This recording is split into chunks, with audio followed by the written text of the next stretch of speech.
छोटी सी उम्र में नाच गाने से मशहूर हुई पुतली बाई कभी डाकू नहीं बनना चाहती थी। उसे नाच गाने और संजने संवरने का शौक था। वह नाचती थी तो देखने वाले देखते ही रह जाते थे। चंबल में पैदा होने के बाद उसे बीहड़ पसंद नहीं था।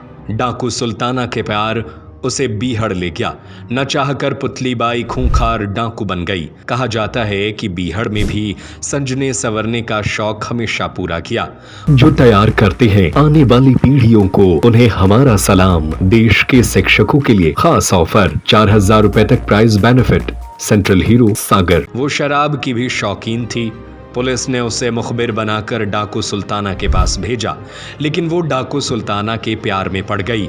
डाकू सुल्ताना के एनकाउंटर के बाद पुतली डाकू कल्ला के साथ हो गई। चंबल के समानांतर बहने वाली कुंवारी नदी पर पुलिस ने महज 29 साल की उम्र में पुतली बाई का एनकाउंटर कर दिया। पुतली बाई को भारत की पहली महिला डकैत होने का तमगा मिला। पुतली बाई के शौक क्या थे और वह श्रृंगार के साथ कैसी शराब पीना पसंद करती थी, ये सामग्री सागर के जवाहरलाल नेहरू पुलिस अकादमी में आज भी सुरक्षित रखी है, जिसमें हाथ की घड़ी, तावीज, सोने के कंगन, मोहरे, माथे की बोर, नकली चोटी, चांदी का प्याला, ब्रांडी की बोतल सामान मिला था, जिसे फिलहाल सागर स्थित जवाहरलाल नेहरू पुलिस अकादमी के संग्रहालय में रखा गया है। महज 29 साल की उम्र में चंबल के बीहड़ में पहली महिला डकैत के रूप में मशहूर होने वाली पुतली बाई का जन्म मुरैना के एक गांव बरबई में साल 1926 में हुआ था, जिसका बचपन में नाम गौहर बानो रखा गया था। वह बचपन से ही नृत्य कला में प्रवीण हो गई।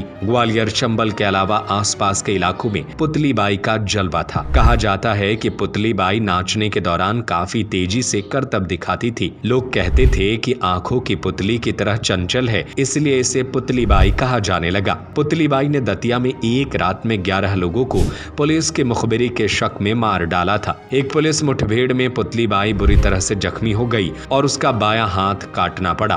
पुलिस ने एनकाउंटर में पुतली बाई की मौत का ऐलान कर दिया था, लेकिन पुतली बाई एक हाथ के बिना फिर बीहड़ में नजर आई। आखिरकार 1958 में चंबल के समानांतर बहने वाली नदी कुंवारी नदी को पार करते समय पुलिस ने पुतली बाई को मार गिराया था। देख सकते हैं कि पुतली बाई की सामग्री जो उस समय की डकैत हुआ करती थी, मध्य प्रदेश पुलिस ने उस डकैत को समाप्त कर उससे जो सामग्री प्राप्त हुई वो यहाँ उपलब्ध है।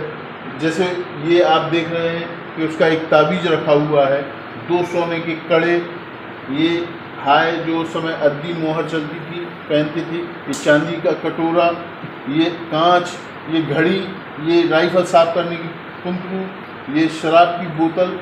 जब मध्य प्रदेश पुलिस ने इस डकैत का सफाया किया तो उससे जो सामग्री प्राप्त हुई उसको इस संग्रहालय में रखा, ताकि आने वाले जो पुलिसकर्मी हैं जो यहाँ प्रशिक्षण लेते हैं वो इन डकैतों से प्राप्त सामग्री से अंदाज़ा लगा सकते हैं कि वो उस समय किस तरीके से अपनी लाइफ जिया करते थे और कैसे सरवाइव करते थे जंगलों में रह के। तो वो सामग्री आप देख सकते हैं यहाँ पे उपलब्ध है। पुतली बाई काफ़ी कम उम्र की थी और कहते हैं काफ़ी आतंक था उसका। ये बात सही है कि वो काफ़ी कम उम्र की थी और काफ़ी आतंक हो गया था। मध्य प्रदेश में उसका नाम चलने लगा था और मध्य प्रदेश पुलिस की ये गौरवमयी गाथाएं हैं कि आप देखेंगे कि कई डकैतों के साथ पुतली बाई का भी सफाया हुआ। जी, कहा जाता है कि उसको जंगल में रह के भी सजने संवरने का काफ़ी शौक था।